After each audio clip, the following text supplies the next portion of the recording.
जय राधा माधवा जय कुंज बिहारी जय राधा माधवा जय कुंज बिहारी जय गोपी जन वल्लभा गिरिवाराधारी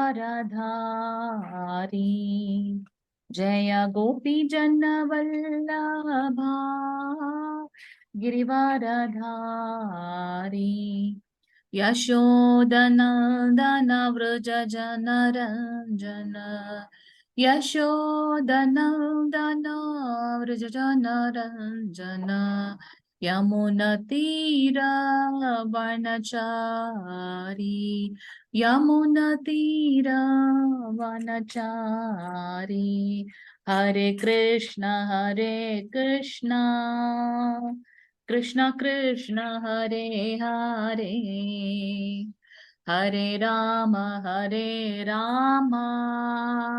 राम राम हरे हरे हरे कृष्ण कृष्ण कृष्ण हरे हरे हरे राम राम राम हरे हरे हरे कृष्ण कृष्ण कृष्ण हरे हरे हरे राम राम राम हरे हरे हरे कृष्ण कृष्ण कृष्ण हरे हरे हरे राम राम राम हरे हरे हरे कृष्णा 18 நாட்களில் பகவத்கீதை கிளாஸ்ல இன்னைக்கு வந்திருக்கக்கூடிய அனைத்து பக்த கொடிகளையும் வருக வருக என்று வரவேற்கின்றோம். ஸ்ரீ ஸ்ரீ ராதா கோவிந்தா இஸ்கான் மேங்களூர் சார்பாக உங்கள் எல்லோரையும் வருக வருக என்று வரவேற்கின்றோம். இன்னைக்கு நம்ம பார்க்கக்கூடிய அத்தியாயம் 7வது அத்தியாயம். இந்த 7வது அத்தியாயத்தோட பெயர் ஞான விஞ்ஞான யோகம் அல்லது முழுமையான அறிவு என்பது இந்த அத்தியாயத்தின் பெயர். இதுல மொத்தம் 30 ஸ்லோகங்களை நம்ம பார்க்க போகின்றோம். நேற்று பார்த்த அத்தியாயத்தோட பெயர் யாராவது சொல்ல முடியுமா? ஹரே கிருஷ்ணா. தியான யோகம் மாதாஜி. தியான யோகம். எஸ். ஃபர்ஸ்ட் சாப்டரோட பெயர் என்ன? ஃபர்ஸ்ட் சாப்டரோட பெயர் அர்ஜுன விஷாத யோகம். அர்ஜுன விஷாத யோகம். இரண்டாவது சாப்டரோட பெயர் என்ன? இரண்டாவது சாப்டர், இரண்டாவது அத்தியாயத்தின் பெயர் என்ன? சாங்கிய யோகம். மூன்றாவது அத்தியாயம் கர்மயோகம். நான்காவது அத்தியாயம் ஞான யோகம். ஞானம். ஐந்தாவது அத்தியாயம் சந்நியாச யோகம். 6வது அத்தியாயம் நேத்து பார்த்தது தியான யோகம். நம்ம முதல்ல பார்த்த மாதிரி பகவத்கீதையில 18 அத்தியாயங்கள் இருக்கின்றது. முதல் 6 அத்தியாயம் கர்ம யோகத்தை பற்றி நமக்கு விளக்குகின்றது. அதை நம்ம பார்த்து விட்டோம். மத்தியில இருக்கக்கூடிய அந்த 6 அத்தியாயம் பக்தி யோகத்தை பற்றி நமக்கு சொல்ல போகின்றது. அதுல இன்னைக்கு நம்ம பார்க்கக்கூடிய முதல் இது என்னன்னு பாத்தீங்கன்னா ஞான விஞ்ஞான யோகம், முழுமையான அறிவு. இதுல நமக்கு மொத்தம் 30 ஸ்லோகங்கள் இருக்கு அப்படின்றத பார்க்கலாம். நம்மளோட செஷனுக்குள்ள போயிடலாம். ஸ்கிரீன் தெரியுதுங்களா பிரபுஜி? பிரணதி இல்லைங்க மாதாஜி, ஸ்லைட் சேஞ்ச் ஆகலைங்க மாதாஜி. ஸ்லைட் சேஞ்ச் ஆக மாட்டேங்குது. ஓகே, பார்த்துடலாம். இப்ப தெரியுதுங்களா? தெரியுதுங்க மாதாஜி. வாசிங்க பிரபுஜி. ஹரே கிருஷ்ணா. ஓம் நமோ பகவதே வாசுதேவாய. ஓம் நமோ பகவதே வாசுதேவாய. ஓம் நமோ பகவதே வாசுதேவாய. ஓம் அஜ்ஞான திமிராந்தஸ்ய ஞானாஞ்சன சலாகயம் சற்றுர் உன்மீலிதம் ஏன தஸ்மை ஸ்ரீ குரவே நமः.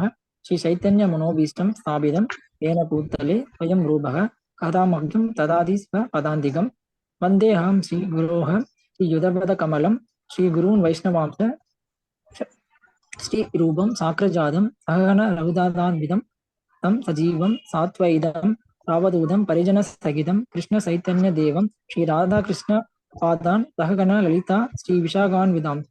ஹே கிருஷ்ண கருணா சிந்து தீனபந்து ஜகத்பதே கோபேஷ கோபிகா காந்தா ராதா காந்தா நமோஸ்துதே. சப்த காஞ்சன கௌராங்கி ராதே பிருந்தாவனேஸ்வரி ரிஷபானுசுதே தேவி பிரணமாமி ஹரிப்பிரியே. வாஞ்ச கல்பதருஷ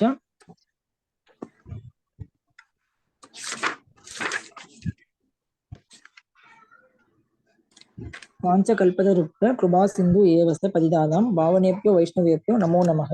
नमो ब्रह्मण्य देवाय प्रो ब्राह्मणहिताय स जगद्हिताय कृष्णाय गोविन्द नमो नमः। नमो महापदाञ्जाय कृष्णप्रेमप्रदाय कृष्णाय कृष्णचैतन्य नाम्ने गौरद्विषे नमः। नमस्ते सरस्वती देवे गौरवाणी प्रचारिणे निर्विशेष शून्यवादी பாஸ்சாத்ய தேச தாரினே. 2 ஸ்லோகங்கள் விட்டுட்டீங்க நீங்க. ஸ்கிரீன் தெரியுதுங்களா பிரபுஜி? இப்பதான் மாதாஜி தெரியும்.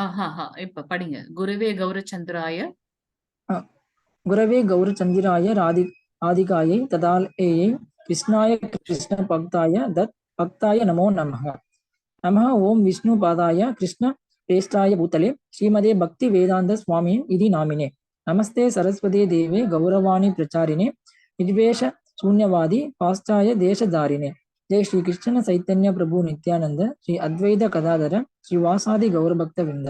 हरे कृष्ण कृष्ण कृष्ण हरे हरे हरे राम राम राम हरे हरे हरे कृष्ण कृष्ण कृष्ण हरे हरे हरे राम राम राम हरे हरे हरे कृष्ण कृष्ण कृष्ण हरे हरे हरे राम राम राम हरे हरे. हरे कृष्ण माताजी. Hare Krishna Prabhuji. Thank you Prabhuji. Hare Krishna. So I think screen தெரியுதுன்னு நினைக்கிறேன். அத்தியாயம் 6 சம்மரி தெரியுதுங்களா? தெரியுதுங்க Mataji. Okay okay. Hare Krishna Prabhuji. So நேத்து நம்ம பார்த்த அத்தியாயம் 6வது அத்தியாயம், அதுல வந்து தியான யோகத்தை பத்தி நம்ம பார்த்தோம். பகவான் கிருஷ்ணன் நமக்கு அஷ்டாங்க யோகம் 8 விதமான அஷ்டாங்க யோகத்தை பத்தி நமக்கு கூறியிருக்கின்றார். அதுல வந்து என்னென்ன நிலைகள் இருக்கின்றது பார்த்தோம். யமம், நியமம், பிரத்யாகாரம், பிராணயாமம், அந்த மாதிரி 8 நிலைகளை பார்த்தோம். எதற்காக வந்து மனதை கட்டுப்படுத்தணும் அப்படின்றத பார்த்தோம். அப்படி நான் இந்த யோகங்களில் ட்ரை பண்ணி நம்மளுக்கு வந்து தோல்வியடைந்தால் நம்மளுடைய இலக்கு என்னவாக இருக்கும்? கர்தம முனிவரோட கதை நம்ம பார்த்திருக்கோம். அவர் தான் ஜடப்பரதராக அடுத்தடுத்த பிரிவில் வருகின்றார்ன்றதையும் பார்த்தோம். பக்தி யோகம் தான் மிகச்சிறந்த உயர்ந்த யோகம் அப்படின்றத வந்து பகவான் சொல்லி நமக்கு முடிக்கின்றார் நேத்திக்கு அத்தியாயத்துல. சோ இன்னைக்கு நம்ம பார்க்கக்கூடிய அத்தியாயம் ஞான விஞ்ஞான யோகம். இதுல என்ன அப்படின்னாக்கா நம்மளுடைய ஆத்மாவை பற்றின அறிவை நம்ம வளர்த்துக் கொள்வது ஞானம். பகவான் பரம்பொருள் பரமாத்மாவை பற்றின ஞானத்தை வளர்த்துக் கொள்வது விஞ்ஞானம் அப்படின்னு பாக்குறோம். சோ இன்னைக்கு நம்ம பார்க்கக்கூடியது ஞானம் விஞ்ஞான யோகம். சோ இதுல வந்து கிருஷ்ணரை பற்றின அறிவை வந்து நம்ம வளர்த்து கொள்ள போகின்றோம். முதல் ஸ்லோகத்துல இருந்து 3வது ஸ்லோகம் வரைக்கும் பகவான் கிருஷ்ணரோட ஆற்றல் பற்றின அறிவு நமக்கு கிடைக்க போகின்றது. 4ல இருந்து 12வது ஸ்லோகம். அவரிடம் எப்படி நாம் சரணடைவது அப்படின்றது 13ல இருந்து 19வது ஸ்லோகத்துல பார்க்க போகின்றோம். தேவ தேவியர்களோட வழிபாட 20ல இருந்து 25வது ஸ்லோகத்துல இருந்து பார்க்க போறோம். வாசிங்க மாதாஜி பிரபுஜி. இந்த ஸ்கிரீன் தெரியுது இல்லையா? ஹரே கிருஷ்ணா. வாசிங்க. யார் வாசிங்க? ஹரே கிருஷ்ணா மாதாஜி. ஹரே கிருஷ்ணா மாதாஜி. ஹரே கிருஷ்ணா. ஓம் நமோ பகவதே வாசுதேவாய. ஓம் நமோ பகவதே வாசுதேவாய. ஓம் நமோ பகவதே வாசுதேவாய. ஓம் ஸ்ரீ கிருஷ்ண பரமாத்மனே நமः. அர்த்தமோத்யாயக ஞான விஞ்ஞான யோகः. ஃபர்ஸ்ட் ஸ்லோகமும் வாசிச்சிருங்க. ஸ்ரீ பகவான் வாச்ச மய்யா சக்த மனः பார்த்தயோகம் யுஞ்ஞன் மத்தாஸ்ரயः அசம்சயம் சமக்ரம் மாம் யதா ஞாஸ்யசி தத் ஷ்ருணுஹு. ஹரே கிருஷ்ண மாதாஜி. ஹரே கிருஷ்ண மாதாஜி பிரபுஜி. ஹரே கிருஷ்ண. சோ புருஷோத்தமரான முழுமுதற் கடவுள் கூறினார், பிரித்தாவின் மகனே, என்னிடம் பற்றுதல் கொண்ட மனதுடன் என்னை பற்றிய முழு உணர்வில் யோகத்தை பயில்வதன் மூலம் என்னை நீ எவ்வாறு சந்தேகம் ஏதுமின்றி முழுமையாக அறிந்து கொள்ளலாம் என்பதை இனி கேட்பாயாக. பகவான் மேல மட்டும் பற்றுதல் கொண்டு வேற எதுலயும் மனதின் அந்த ஆசிலேஷன் இல்லாம பகவான் கிட்ட மட்டுமே வந்து பற்றுதல் கொண்ட மனதோடு அவரை முழுமையாக நாம் நினைக்கும் போது அந்த யோகத்தின் மூலமாக எப்படி வந்து எந்தவித சந்தேகமும் இன்றி பகவானை அடைவது அப்படின்றத பத்தி அவர் நமக்கு இன்னைக்கு எக்ஸ்பிளைன் பண்ண போறார். இந்த ஞானத்தை தவிர வேற எந்த ஞானமும் உயர்ந்தது இல்லைன்றத அடுத்த ஸ்லோகத்துல சொல்ல போறார். ஹரே கிருஷ்ண மாதாஜி பிரபுஜி. வாசிங்க 2வது ஸ்லோகம். எல்லாருமே நீங்க ஒரு ஸ்லோகம் வாசிங்க. ஹரே கிருஷ்ண பிரபுஜி. அகம் சா விஞ்ஞானம் யுகம் வஷ்யாம் யசே சதஹ யஜ் ஞானாத்வ யே நேஹ பூயோ அன்யாத் ஞானாத்யயம் அவசிஷ்யதே. ஹரே கிருஷ்ண மாதாஜி. ஹரே கிருஷ்ண பிரபுஜி. தற்போது சாதாரண அறிவையும் தெய்வீக அறிவையும் நான் உனக்கு முழுமையாக அறிவிக்கின்றேன். அதுதான் வந்து ஞான மற்றும் விஞ்ஞான, நம்மை பற்றி அறிந்து கொள்வது, ஆத்மாவை பற்றி புரிதல் வந்து ஞானம். சாதாரண அறிவையும் தெய்வீக அறிவையும் விஞ்ஞானம், பகவானை பற்றின அறிவையும். இதனை அறிந்த பின் நீ அறிய வேண்டியவை எதுவுமே இருக்காது. இதை தெரிஞ்சிட்டதுக்கு அப்புறம் நமக்கு வேற எதுவுமே தெரிஞ்சு கொள்ள வேண்டிய அவசியமே இல்லை அப்படின்றத பகவான் இங்க சொல்றார். 3வது ஸ்லோகம் மாதாஜி பிரபுஜி வாசிங்க. 3வது ஸ்லோகம். कृष्ण माताजी. हरे कृष्णा प्रभुजी माताजी. मनुष्याणां सहस्रेषु कश्चित् यतति सिद्धये यदताम् अभिसिद्धानां कश्चिन् मां वेत्ति तत्त्वतः. ஹரே கிருஷ்ணா பிரபுஜி. ஹரே கிருஷ்ணா. ஆயிரம் மனிதர்களில் யாரேனும் ஒருவன் பக்குவம் அடைய முயற்சி செய்யலாம். எத்தனை பேர், எத்தனை கோடிக்கணக்கான மக்கள் இருக்கும் இல்லையா? அதுல வந்து ஒரு சிலர் தான் வந்து பாத்தீங்கன்னா பக்குவம் அடையணும் அப்படின்றத ஒரு முயற்சி செய்ய ட்ரை பண்ணுவாங்க. அவ்வாறு பக்குவம் அடைந்தவர்களில் கூட யாரேனும் ஒருவனே என்னை உண்மையாக அறிகின்றான்.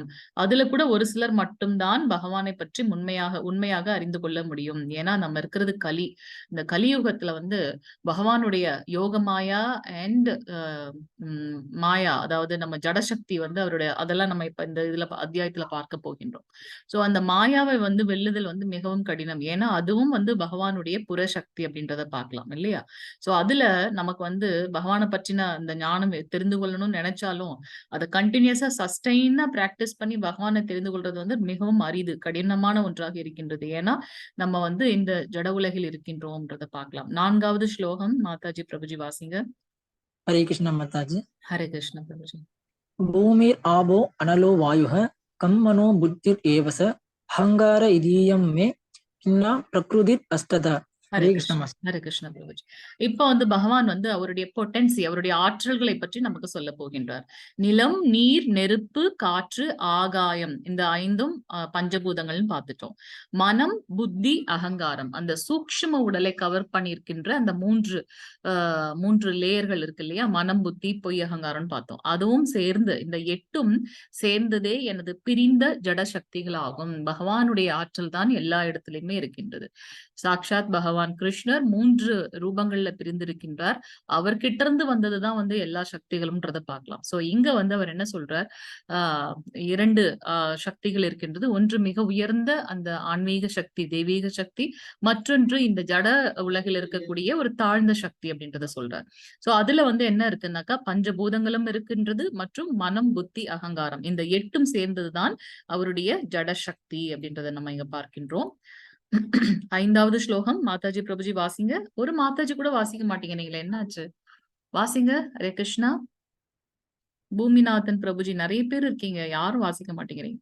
ஒரு 3 பேர் மட்டும் தொடர்ந்து வாசிக்கிறார். கற்பகம் மாதாஜி வாசிங்க. நமக்கு வந்து இன்னும் ஒரு 3 நாட்கள் தான் இருக்கின்றது புருஷோத்தம மந்த் முடியறதுக்கு.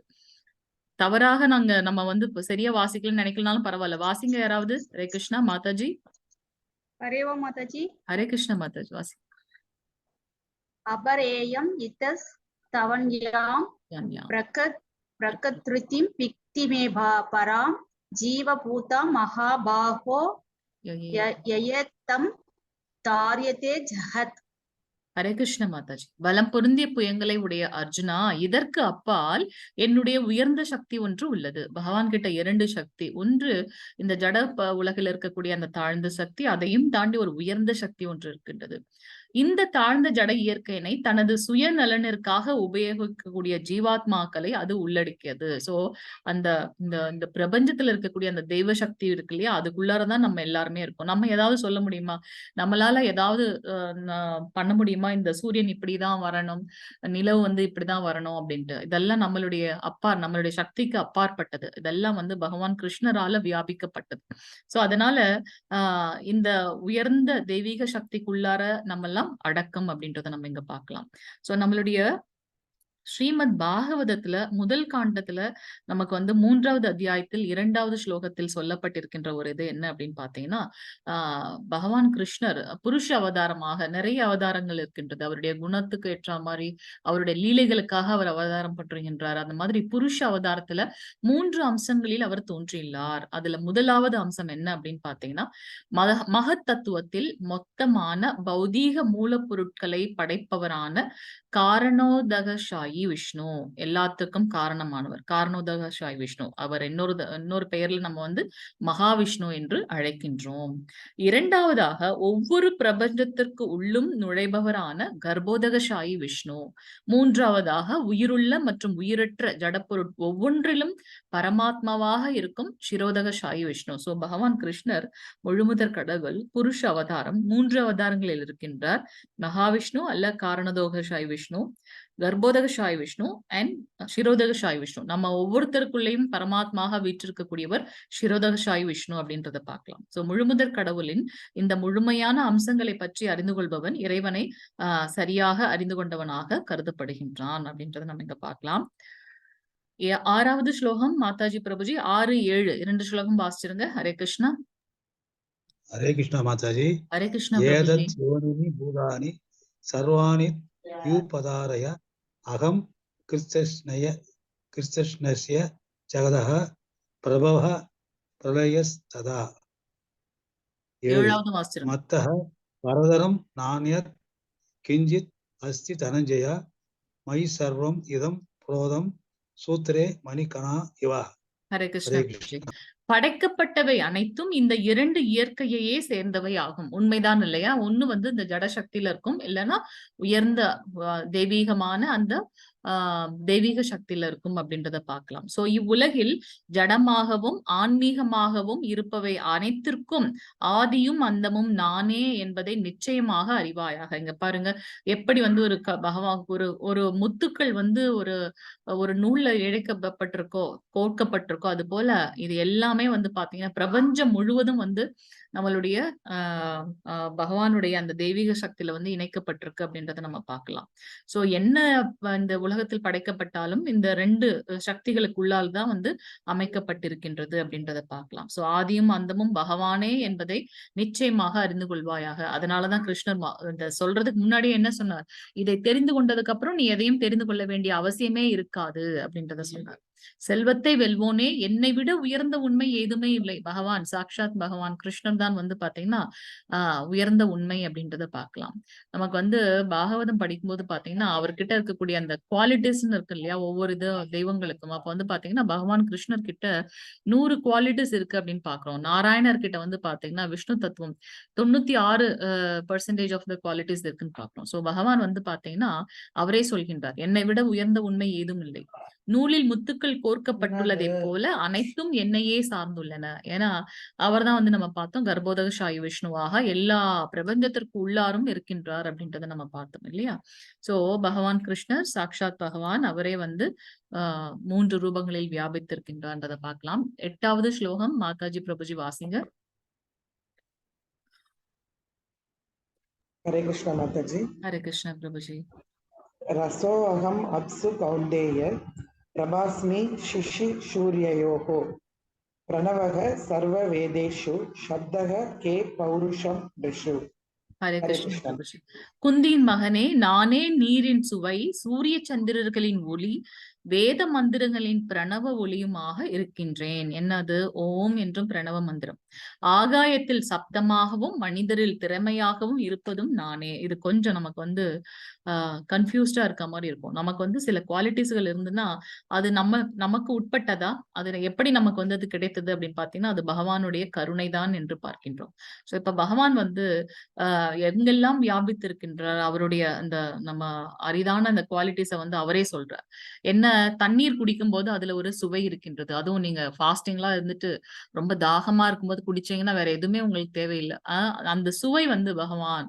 சந்திரன் சூரியனோட இருக்கக்கூடிய அந்த ஒளி வந்து பாத்தீங்கன்னா பகவான். வேத மந்திரங்களில் ஓம் அப்படின்றத வச்சுதான் நம்ம எல்லாமே, அதுதான் பிரணவ மந்திரம், அதுதான் ஸ்டார்டிங் ஆஃப் எந்த மந்திரம் எடுத்தாலும் அதை தான் நம்ம ஃபர்ஸ்ட் சொல்றோம் இல்லையா? சோ ஓம் எனும் பிரணவ மந்திரம் வந்து பகவானாய் காற்றப்படுகின்றது. ஆகாயத்தில் இருக்கக்கூடிய அந்த சப்தம் வந்து பாத்தீங்கன்னா அது பகவான்.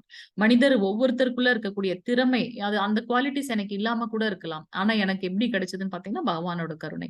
சோ அந்த மனிதர்களுக்குள்ள இருக்கக்கூடிய அந்த திறமை, பூமியில இருக்கக்கூடிய அந்த வாசனை, தீ இருக்கும்போது தீயே வந்து தீயில இருக்கக்கூடிய அந்த வெப்பம், அதெல்லாம் வந்து பாத்தீங்கன்னா பகவானுடைய குவாலிட்டிஸ் என்று பார்க்கலாம். உயிரினங்கள் இருக்கக்கூடிய வாழ்க்கை, அதற்காக தானே நம்ம ஓடிக்கொண்டிருக்கின்றோம். அனைத்து சன்னியாசிகளும் தவத்தை ஃபாலோ பண்றாங்க இல்லையா? அந்த தவம் அனைத்து இருப்புகளுக்கும் அசல் விதை, ஒண்ணுத்துக்கும் ஒரு மூலம் இருக்கும். அந்த மூலம் எங்க இருந்து வந்தது? பகவான் கிட்ட இருந்து வந்தது. பகவான் கிருஷ்ணர் தான் இந்த 3 ரூபம். அதை தவிர்த்து எதையாவது நம்ம வந்து அவுட் ஆஃப் திஸ் ஏதாவது நம்ம கண்டுபிடிக்க முடியுமா? ஒன்றுமே இல்லை. எல்லாமே இதுல இருந்து தான் வந்திருக்கு. நம்ம புதுசா வேணா உருவாக்குனாலும் அதனோட மூலப்பொருட்கள் எங்க இருந்து கிடைக்கின்றது? இந்த 3 ரூபத்திலிருந்து தான் நமக்கு கிடைக்கிறதுன்னு பார்த்தோம் இல்லையா? சோ புத்திசாலித்தனம் அதுல வந்து நுண்ணறிவாக இருக்கின்றார். சக்தி வாய்ந்த மனிதர்களுக்குள்ள இருக்கக்கூடிய வலிமையும் பகவான் தான். அதே சமயத்துல என்னால போரிட முடியலை, ஒரு விழுந்து விட்டான்றா அவனை மன்னித்து விடக்கூடிய அந்த தன்மையும் அந்த வலிமையும் வந்து பாத்தீங்கன்னா பகவான் தான் அப்படின்றத பார்க்கலாம். மத கொள்கைகளுக்கு முரணானது அல்ல. இல்லற வாழ்க்கை, அந்த இல்லற வாழ்க்கையில் நம்ம பார்த்திருக்கோம். நோ எலிசிட் செக்ஸ், தகாத பாலுறவு இல்லாத அந்த உண்மையான தூய்மையான இல்லற வாழ்க்கைக்கு வந்து அதாவும் பகவான் கிருஷ்ணரே இருக்கின்றார் அப்படின்றத நம்ம பார்க்கிறோம். 12வது 13வது ஸ்லோகம் மாதாஜி பிரபுஜி வாசிங்க. ஹரே கிருஷ்ணா.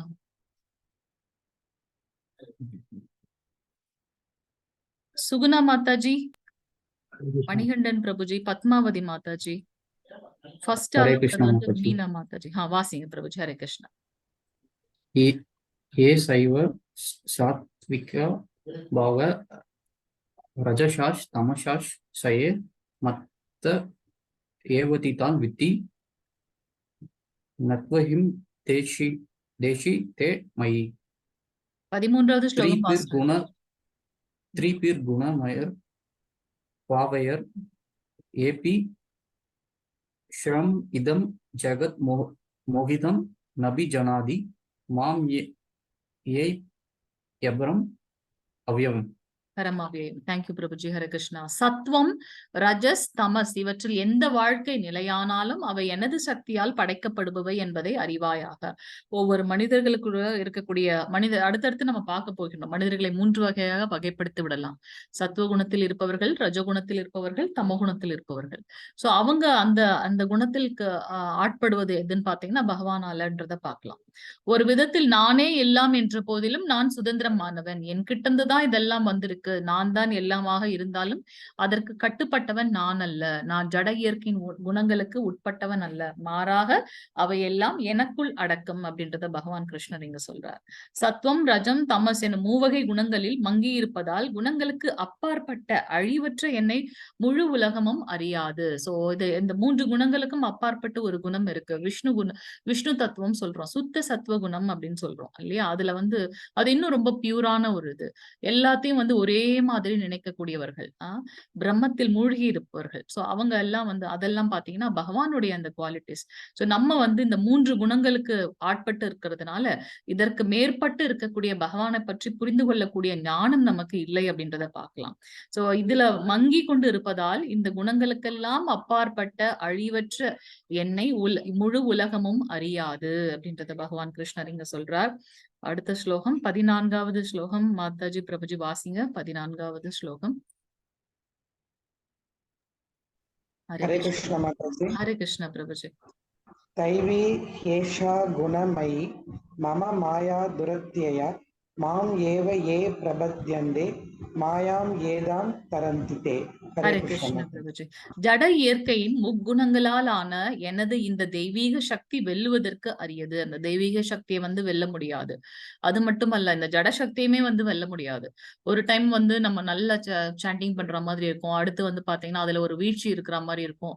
ஆனாலும் அதுக்காக நம்ம வந்து விட்டுடக்கூடாது. திருப்பி நம்ம என்ன பண்ணணும்? ட்ரை பண்ணிக்கிட்டே இருக்கணும். மாயா வந்து பகவானுடைய ஆற்றல் இல்லையா? மாயாவை நம்மளால வெல்ல முடியுமா? சரணாகதி தான் பண்ண முடியும்.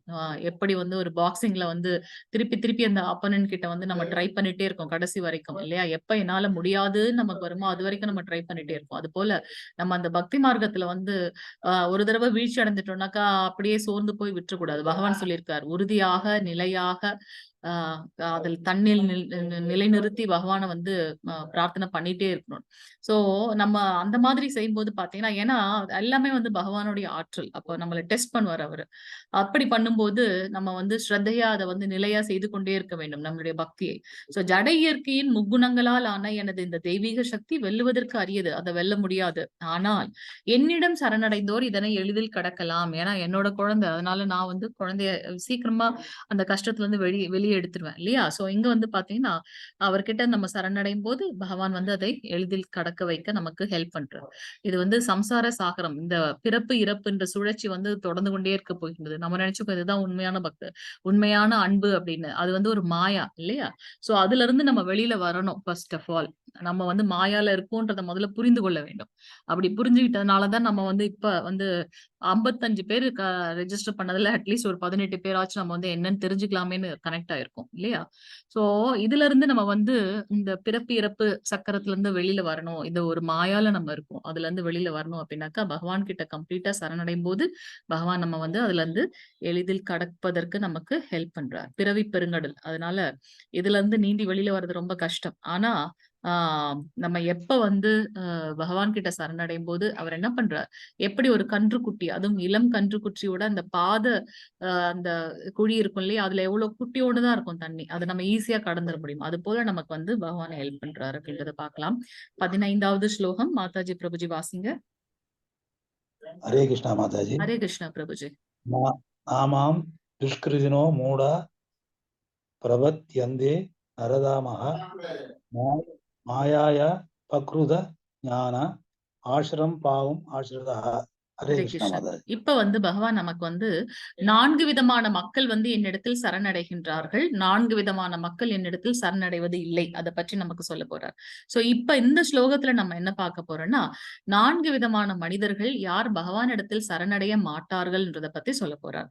சற்றும் அறிவற்ற மூடர்கள், மனிதரில் கடைநிலையோர், இந்த நாய்களை தின்னக்கூடியவர்கள் கூட மனிதரில் கடைநிலையோர், எல்லா பாவங்களையும் செய்பவர்கள், மாயையால் அறிவு கவரப்பட்டவர்கள், இது வந்து உண்மை அல்ல, சத்தியம் அல்ல, நாத்திகம், அசுரரின் நாத்திக தன்மையை ஏற்றவர்களுமான துஷ்டர்கள் என்னிடம் சரணடைவது இல்லை. 4 விதமான மக்களை பற்றி அவர் சொல்றார். நம்ம அடுத்த ஸ்லைட்ல பார்க்க போறோம். சோ இங்க பாத்தீங்கன்னா துஷ்கிருத்தினோ, நாத்திகர், அறிவாளிகள் ஆனால் மாயையில் சிக்கி கொண்டுள்ளனர். அவங்களுடைய அந்த உண்மை வந்து அறிவு வந்து வேற ஒன்றை பத்தி சொல்லுது.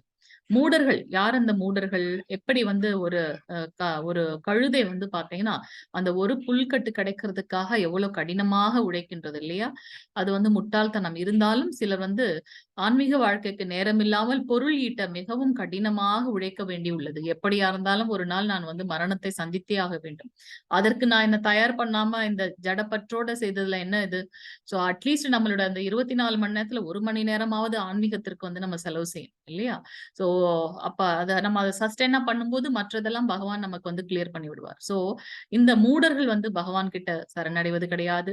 நாத்திகர்கள் வந்து சரணடைவது இல்லை. இந்த பேய்குணம் உடையவர்கள், யார் அந்த பேய்குணம் உடையவர்கள்? ஆசீரம் பாவம், ராவணன் உலகை வெல்ல விரும்புகின்றான், இங்க வந்து யாருமே இல்லை, நான் தான் பெரியவன், அந்த அகங்காரம் கொண்ட அந்த பேய் உள்ளம் கொண்டவர்கள், ஹிரண்யாக்ஷன், ஹிரண்யகசிபு, அவர்கள் எல்லாம் பாத்தீங்கன்னா அந்த ஆசீரம் பாவம், பகவானை தவிர்த்து மற்றதை வந்து நம்பக்கூடியவர்கள்.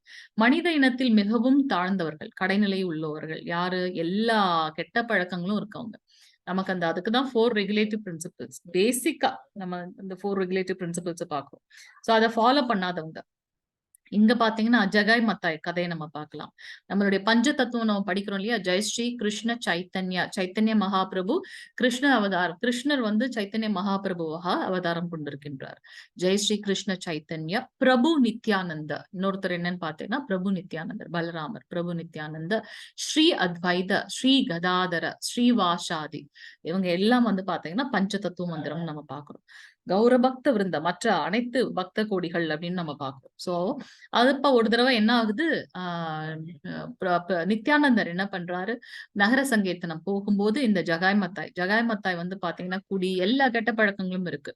அப்ப அவங்க என்ன நினைக்கிறாங்கன்னா இவர்களையும் வந்து நம்ம பக்தி மார்க்கத்துல கொண்டு வரணும், இப்படிப்பட்ட கடைநிலையில் இருக்கவங்களை வந்து நம்ம தூய்மைப்படுத்தி பக்தி மார்க்கத்தில் கொண்டு வந்தால் சைத்தன்ய மகாபிரபு வந்து சந்தோஷப்படுவார் அப்படின்னு நினைச்சிட்டு அவங்க என்ன பண்றாங்க, அவங்க 2 பேருக்கிட்டையும் சொல்றாங்க ஜகாய் மத்தாய் கிட்ட, ஹரே கிருஷ்ணா நாம சங்கீர்த்தனம் சொல்லுங்கன்னு சொல்லிட்டு. அப்ப அவங்களுக்கு வந்து என்ன பண்ணுது, கோபம் வந்து ஒரு இதை எடுத்து அடிக்கிறாங்க. மறுநாளும் போறாங்க, மறுநாளும் அவங்க வந்து அவங்கள வந்து நாம சங்கீர்த்தனம் பண்ணுங்கன்னு போது அவங்களுக்கு கோவம் வந்து அங்க பக்கத்துல இருக்க ஒரு கல்லை எடுத்து அடிச்சிடுறாங்க. அதுல வந்து நித்யானந்த பிரபுக்கு வந்து பாத்தீங்கன்னா ரத்தம் வந்துருச்சு. இதை கேள்விப்பட்ட உடனே என்ன ஆகுது, சைத்தன்ய மகாபிரபுக்கு கோபம் வந்து சக்கரத்தை எடுத்து அவங்கள வந்து கொல்றதுக்கு போறார்.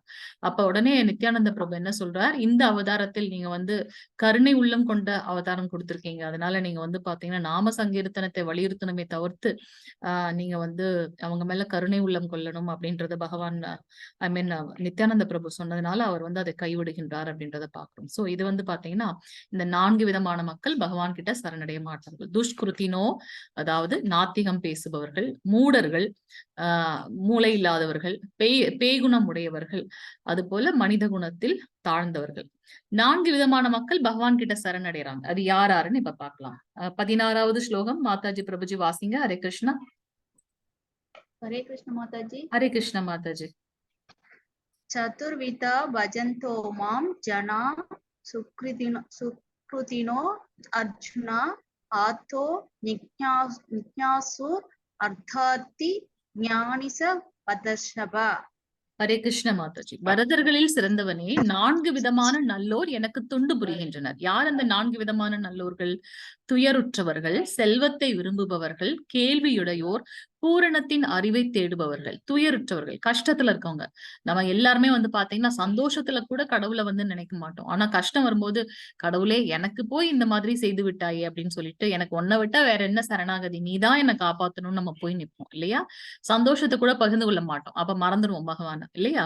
சோ துயருற்றோர், கஷ்டத்தில் இருக்கக்கூடியவங்க. செல்வத்தை விரும்புவோர், எனக்கு இது போதாது, அடுத்து நான் என்ன பண்ணணும், அடுத்து இந்த ரஜகுணத்தில் இருப்பவர்கள், எனக்கு இந்த காசு வேணும், அந்த இது வேணும், இவ்வளவு கஷ்டம் இருக்கு, அது வேணும், இது வேணும், நம்ம போய் நிக்கிறோம் இல்லையா? அதனால பகவானை வந்து நாடுகின்றோம்.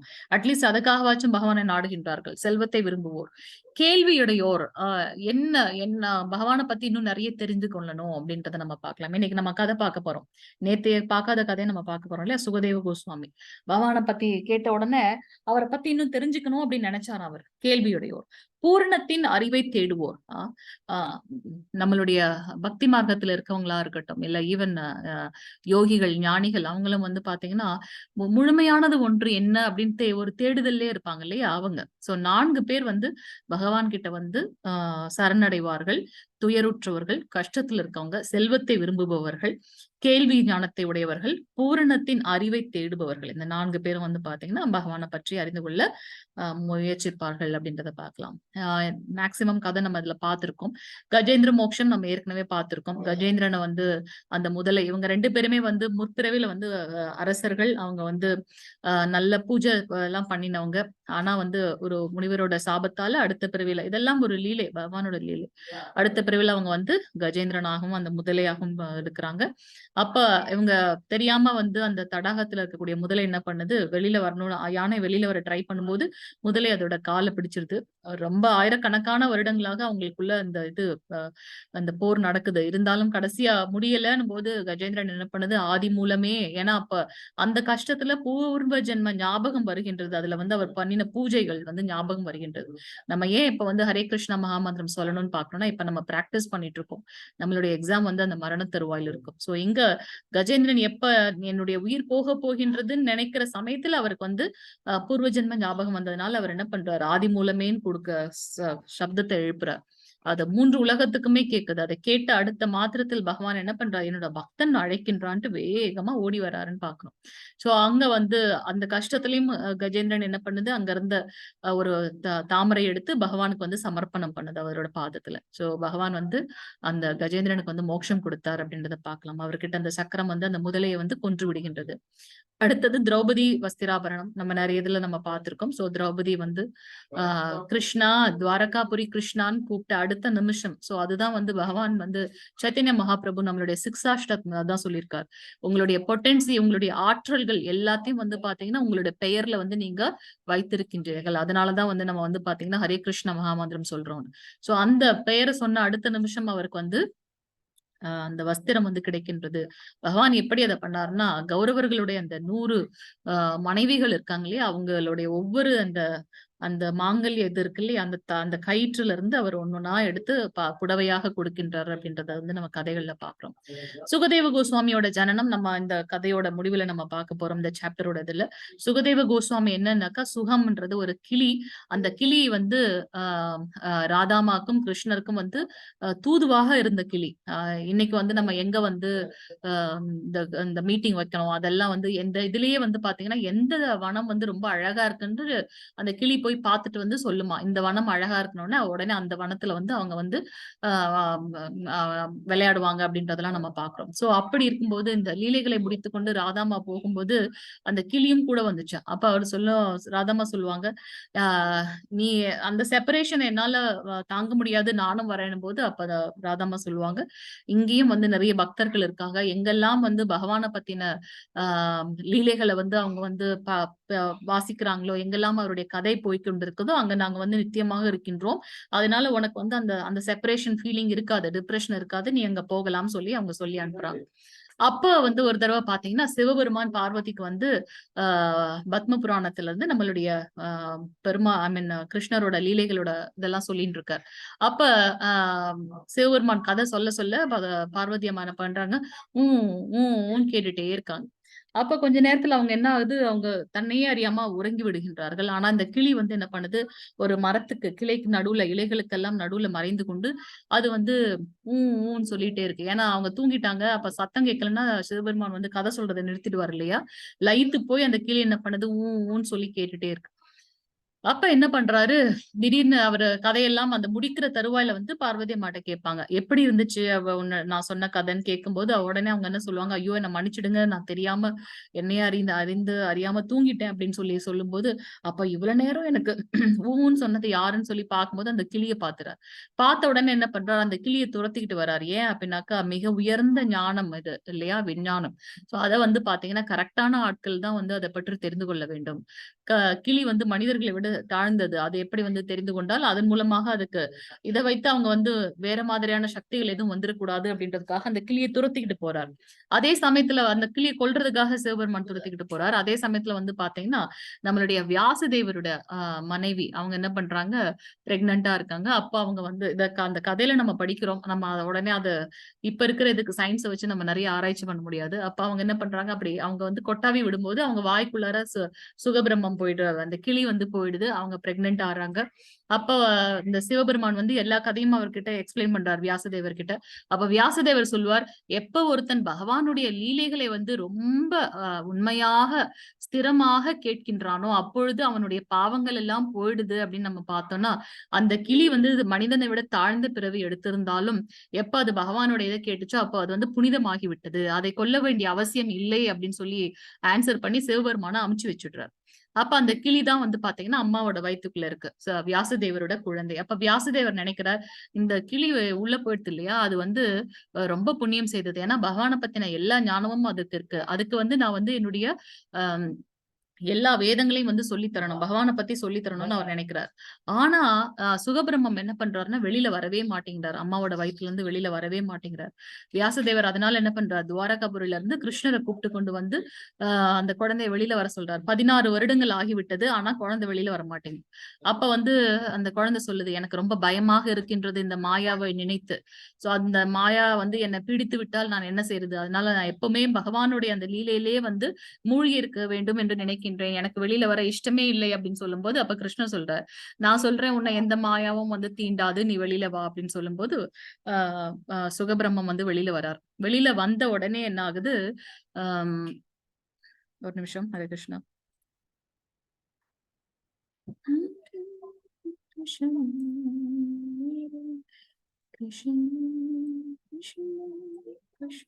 ஹரே கிருஷ்ணா ஹரே கிருஷ்ணா கிருஷ்ண கிருஷ்ண ஹரே. பிரபுஜி இப்ப ஸ்கிரீன் தெரியும் நினைக்கிறேன். இங்க பாத்தீங்கன்னா அவங்க வந்து சுகதேவரோட கதை இது. சோ இங்க பாத்தீங்கன்னா அவர் என்ன பண்றாங்க, அந்த குழந்தை வந்து 16 வயதான உடனே கிருஷ்ணர் வந்து சொல்றாரு, உன்னை வந்து மாயா தீண்டாது, நீ வெளியில் வா அப்படின்னு. குழந்தை வந்த உடனே என்ன பண்றாருன்னா அவர் பாட்டு நடந்து போய்கிட்டே இருக்காரு. பின்னாடியே வந்து பாத்தீங்கன்னா வியாசதேவர் வந்து மகனே மகனே மகனேன்னு கூப்பிட்டு கொண்டே வருகின்றார். ஆனா அவர் வந்து எதையுமே காதில் வாங்கவில்லை. 16 வயது இளைஞன், எந்த ட்ரெஸ் எதுவுமே இல்லை, அவர் பாட்டு நடந்து போய்கொண்டே இருக்கின்றார். வேகமா போறாரு, எங்க போறாருன்னே தெரியல. வியாசதேவர் பின்னாடி தொண்டு கிழம் அவர் ஓடி ஓடி வருகின்றார், மகனே நில்லு நில்லு. அப்ப அங்க வந்து பாத்தீங்கன்னா தேவமங்கைகள் எல்லாம் வந்து குளித்து கொண்டிருக்கின்றார்கள். அவங்க எல்லாம் நம்மளுடைய சுகபிரம்மம் போகும்போது அவங்களுக்கு எந்த ஒரு நினைவும், அதாவது எந்த ஒரு தவறான இதெல்லாம் வரல. ஆனா பின்னாடி ஓடி வந்த வியாசதேவரை பார்த்த உடனே எல்லாரும் வேக வேகமா அந்த ட்ரெஸ் எல்லாம் எடுத்து மறைத்துக் கொள்கின்றார்கள். அவர் வந்து பாத்தீங்கன்னா சுகபிரம்மம் நடந்து காட்டுக்குள்ள போயிட்டே இருக்காரு. அப்ப வியாசதேவர் வந்து இவங்க கிட்ட வந்து கேக்குறாரு, இது என்ன இது நியாயம்?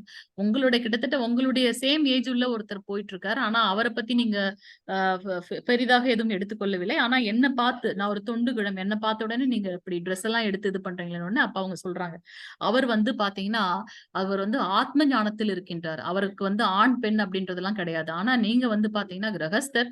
அவர் வந்து எங்க கிட்ட இந்த கேள்வி எல்லாம் கேட்கவில்லை. ஆனால் நீங்க வந்து எங்க கிட்ட கேள்வி எல்லாம் கேட்கறீங்க இல்லையா? ஏன் அப்படின்ற கேள்வி கேட்கறீங்களா? இதுல இருந்தே தெரிகின்றது உங்ககிட்ட அந்த இருமை இருக்கின்றது, பாகுபாடு இருக்கின்றது. அதனால அவரை பார்க்கும்போது எங்களுக்கு அந்த ஆத்ம ஞானம் தான் தெரிகின்றது. ரொம்ப டிரான்சிடென்டல் நாலேஜ்ல இருக்காரு அவர். அவரை பார்க்கும்போது எங்களுக்கு ஒன்றும் தோணல. ஆனா உங்களை பார்க்கும்போது ஒரு ஆண்மகனை பார்க்கின்றோம், கிரகஸ்தனை பார்க்கின்றோம், அந்த ஒரு ஃபீல் இருக்கு அப்படின்னு சொல்லி அவங்க சொல்றாங்க. அதை பார்த்த உடனே வியாசதேவர் ரொம்ப ஃபீல் பண்றாரு. என்ன அப்ப நான் இன்னும் வந்து பக்குவப்படலையோ அப்படின்னு இது பண்ணும்போது நாரத முனிவர் வரார். அவருக்கு வியாசதேவரோட குரு. சோ நாரத முனிவர் சொல்றார், கவலைப்பட வேண்டாம், நீ வேதங்களை எல்லாம் தொகுத்து கொடுத்தாயிற்று. ஆனா வந்து பகவானோட லீலை பற்றி நீ சொல்லல இல்லையா? அது கூட இருக்கலாம். சோ அதனால நீ வந்து பாகவதத்தை வந்து எழுதுன்னு சொல்லிட்டு அவர் வந்து அடுத்து பாகவதம் பண்றார். வியாசதேவர் வந்து இந்த ஞானத்தை வந்து தன் மகனுக்கு சொல்லணும்னு அவர் வெயிட் பண்றார். ஆனா வந்து அதுதான் நடக்கல. அதனால என்ன பண்றாரு, அவர் ரொம்ப ஃபீல் பண்ணி அப்ப அந்த காட்டுக்குள்ள போயிட்டாரு. நம்மளுடைய சுகபிரம்மம் காட்டுக்குள்ள போயிட்டார். வியாசதேவர் என்ன பண்றார், காட்டுக்குள்ள போய் இந்த பூ மரங்கள் இதெல்லாம் கொண்டு வரக்கூடிய 2 டிவோட்டிஸ் கிட்ட சொல்றார், நான் உங்களுக்கு வந்து 3 ஸ்லோகங்களை சொல்லி தருகின்றேன். நீங்க காட்டுக்குள்ள போய் அந்த இதை செய்யும் போது பாத்தீங்கன்னா நீங்க அந்த ஸ்லோகங்களை சொல்லுங்க, ஆட்டோமேட்டிக்கா என்னோட பிள்ளை வந்துருவாரு அப்படின்ற ஒரு இதுல வந்து வியாசதேவர் சொல்றார். அவர் சொன்ன அந்த முதல் இது என்ன அப்படின்னு பாத்தீங்கன்னா பகவானை பற்றின புகழாரம். என்ன அதுன்னா, அஹோ பக்கி யம் ஸ்தான காலகுதம் ஜாகம் ஸ்யஹபி யாத் அபி ஆசத்வி லேபே கதிம் தியாத்ரி உச்சிதம் தத்தோன்யம் கம்பா தயாலும் சரணம் விரஜாமி. Alas, how shall I take shelter of one more merciful than he who granted the possession of mother to a she, the demon, Bhutana, although she was unfaithful and she prepared deadly poison to be sucked from her breast. அவங்க என்ன சொல்லி அந்த பாடுறாங்க அப்படின்னாக்கா, அவரை பற்றின புகழை சொல்றதுக்கு வந்து வார்த்தைகளே கிடையாது. ஏன் அப்படின்னாக்கா, ஒரு ஒரு ஒரு பெண் வந்து அந்த குழந்தையை கொல்லணும்ன்றதுக்காக ஒரு விஷத்தை தடவி கொண்டு வந்தாலும் அவளுக்கு வந்து மோட்சம் கொடுத்தவர் இல்லையா? அவரை பத்தி எப்படி நம்ம வந்து சொல்றது அப்படின்னு சொல்லி அவங்க வந்து பாடுறாங்க முதல் நாள். அதை கேட்ட உடனே பாத்தீங்கன்னா சுகபிரம்மம் வந்து ரொம்ப ஹாப்பி ஆயிடுறாரு. உடனே அவர் சொல்றாரு, ஓகே, இந்த குவாலிட்டி அவரை பத்தி நீங்க பேசுறீங்க, யார் அவரு, அவரோட குவாலிட்டிஸ் வந்து எப்படி இருக்கும்? ஏன்னா அவர் பிறக்கும் போதே பாத்தீங்கன்னா அருவ பிரம்மத்தில் தோன்றியவர், அந்த ஞானத்தோட தோன்றியவர் சுகபிரம்மம். இப்ப வந்து பாத்தீங்கன்னா அவர் வந்து பக்தி மார்க்கத்துக்கு வந்து மாறுகின்றார். பிறக்கும் போதே ரொம்ப பியூர் அவர். அப்ப வந்து பாத்தீங்கன்னா இப்ப அந்த பகவானை பத்தி தெரிஞ்ச உடனே அவரை பத்தி இன்னும் நிறைய தெரிஞ்சுக்கணும்னு ஆசைப்படுறார். அதனால அவர் என்ன சொல்றார், அவருடைய குவாலிட்டிஸ் எப்படி இருக்கும்? ஓகே, யாரோ ஒருத்தரை பத்தி சொல்றீங்க இல்லையா, ஒரு கொல்லணும்னு சொல்லி வந்தவள அவளை வந்து தாயோட ஸ்தானத்துல வச்சாருன்னு சொல்றீங்களே, யார் அவர், அவருடைய குவாலிட்டிஸ் என்ன அப்படின்னு சொல்லி கேட்கிறார். அதுக்கு 2வது நாள் அவங்க என்ன பண்றாங்க, அத வியாசதேவர்கிட்ட கேட்டு 2வது ஸ்லோகம் சொல்றாங்க. என் மன்யேச மதுலேயம், அதாவது பீஷ்மதேவர் வந்து பஞ்சபாண்டவர்களுக்கு இதை பற்றி சொல்கின்றார். ஏன்பா உங்க கூடவே இருக்கிறதுனால கிருஷ்ணனை வந்து உங்களுடைய ரிலேட்டிவ்ஸ் நினைச்சிடாதீங்க, மெட்டர்னல் கசின் நினைச்சுக்கிறாதீங்க, அவர் ஒரு தேரோட்டின்னு நினைச்சிடாதீங்க. அவர் தான் வந்து பாத்தீங்கன்னா உங்களுடைய சுப்ரீம் பர்சனாலிட்டி ஆஃப், நம்மளுடைய எல்லாருடைய supreme personality of Godhead. அவர் தான் வந்து உன்னதமான புருஷோத்தமர், முழுமுதற் கடவுள் அப்படின்றத வந்து சொல்றாங்க. சோ அடுத்து வந்து இந்த ஸ்லோகத்தை சொன்ன உடனே 2வது நாள் ஆயிடுச்சு. 3வது அவர் என்ன அடுத்த கேள்வி கேட்கிறார். ஓகே, அவர் எப்படி இருப்பார், நீங்க அவரை பத்தி சொல்றீங்க இல்லையா, அவர் எப்படி இருப்பார்னு கேக்குறாங்க 3வது நாள். அப்ப 3வது நாள் இவங்க வந்து வியாசதேவர் கிட்ட இருந்து கொண்டு வந்த அடுத்த மந்திரம். சோ அந்த மந்திரம் நம்மளோட ஸ்ரீமத் பாகவதத்துல 10வது கேண்டோல 26வது ஸ்லோக அத்தியாயத்துல 5வது ஸ்லோகம். சோ பர்ஹாபிதம் நத வார வபு கார்ணியம் கார்ணிகாரம் பிப்ரத் வாஷ கனக கபிஷம் விஜயந்திம் ச மதம் மலம் ரந்தாரம் வேணூர் அதர சுதய புராயன் கோப விருந்தைர் விந்தாவனயம் சேவ பாத ரமணம் பிரவிஷத் கீத கீர்த்திக. அவர் எப்படி இருப்பார்னா மயிலிறகை வந்து ஃபெதர் அதை வந்து ஒரு ஆபரணமாக வைத்திருப்பார். இந்த ப்ளூ கார்னிகாரஸ் ஃப்ளவர்ஸ் ஆன் ஹிஸ் இயர்ஸ், அந்த அந்த காட்டில் வளரக்கூடிய அந்த பூ இருக்கு இல்லையா, ப்ளூ கலர்ல இருக்க பூ வந்து தன்னுடைய காதோரத்தில் வைத்திருப்பார். Yellow garment as brilliant as gold, அந்த அந்த மஞ்சள் தங்க நிறமான அந்த ஃப்ளவர்களையும் ஆபரணங்களையும் துணிகளையும் வந்து அவர் போட்டிருப்பார் அப்படின்னு அவருடைய ஃபுல் குவாலிட்டிஸை வந்து அவங்க வந்து சொல்லியிருக்காங்க.